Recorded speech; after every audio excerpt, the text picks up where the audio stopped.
The Little Prince by Antoine Saint-Exupéry. Chapter 1. Once, when I was 6 years old, I saw a magnificent picture in a book called True Stories from Nature about the primeval forest. It was a picture of a boa constrictor in the act of swallowing an animal. Here is a copy of the drawing. In the book it said, boa constrictors swallow their prey whole without chewing it. After that, they are not able to move, and they sleep through the 6 months that they need for digestion.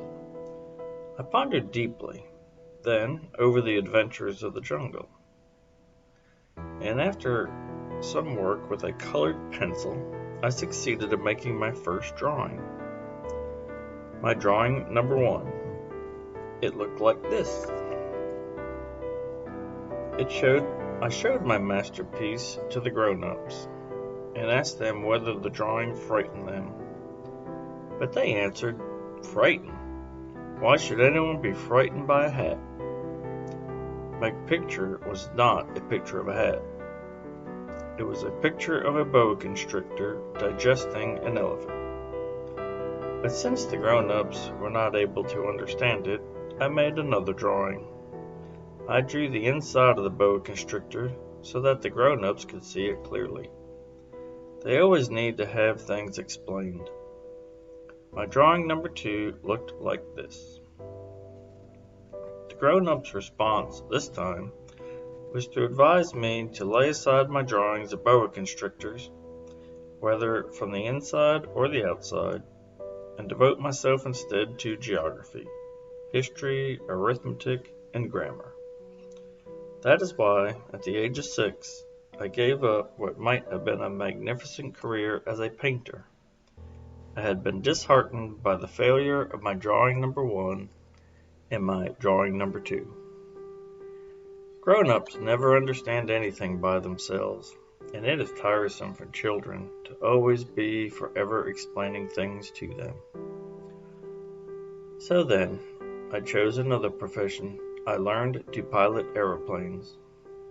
I have flown a little over all parts of the world, and it is true that geography has been very useful to me.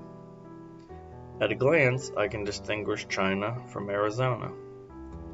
If one gets lost in the night, such knowledge is valuable.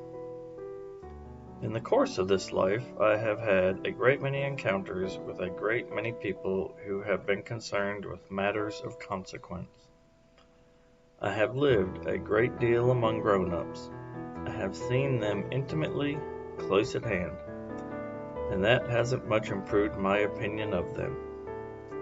Whenever I met one of them who seemed to me at all clear-sighted, I tried the experiment of showing him my drawing number 1, which I have always kept.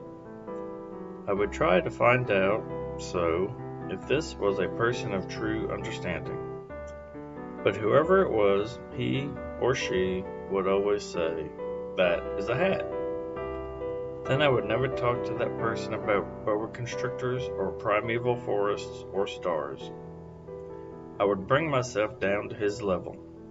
I would talk to him about bridge and golf and politics and neckties.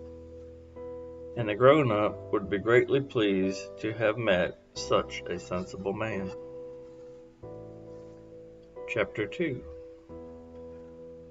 So I lived my life alone, without anyone that I could really talk to, until I had an accident with my plane in the desert of Sahara 6 years ago.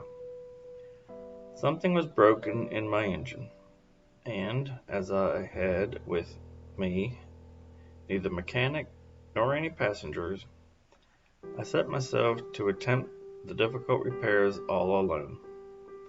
It was a question of life or death for me.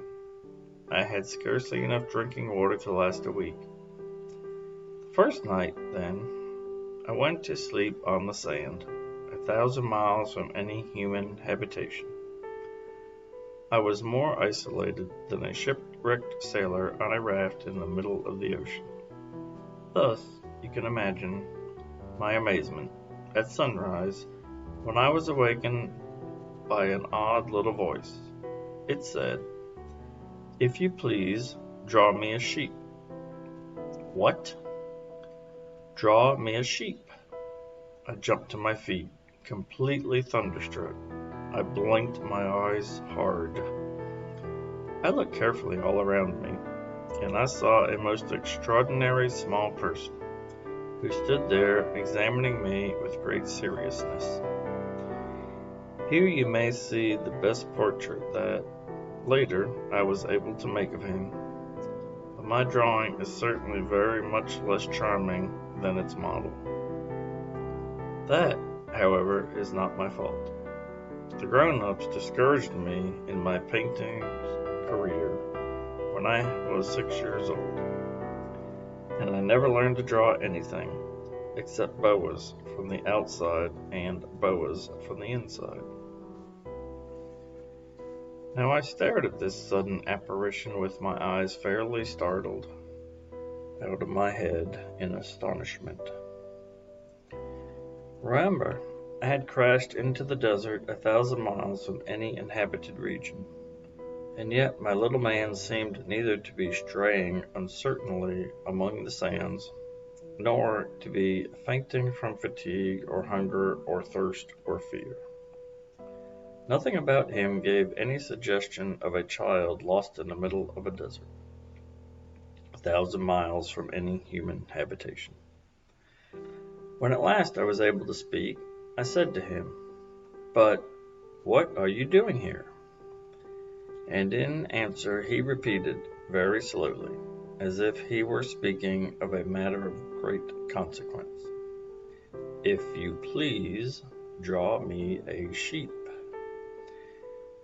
When a mystery is too overpowering, one dare not disobey. Absurd as it might seem to me, 1,000 miles from any human habitation and in danger of death, I took out of my pocket a sheet of paper and my fountain pen.